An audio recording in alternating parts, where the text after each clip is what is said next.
Hlala phansi, mesudla kanye nathi. Indaba noshukela ongaka.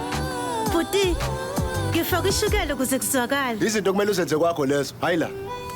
Kodwa Anandi, lama lensense amnandi kakhulu.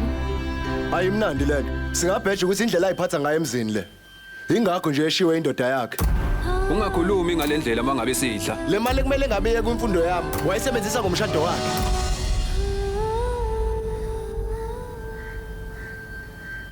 Ma?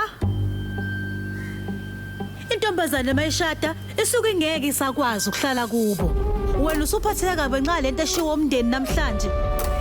Abantu bazokhuluma. Kodwa ba, bekumele ucabange lokho ngaphambi ukuthi uzushiya umyeni wakho.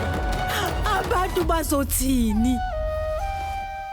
Uthando leqiniso njalo ngomsombuluko kuze kuyoshaya isonto ngo 6:30 kuStar Khanya kuphela.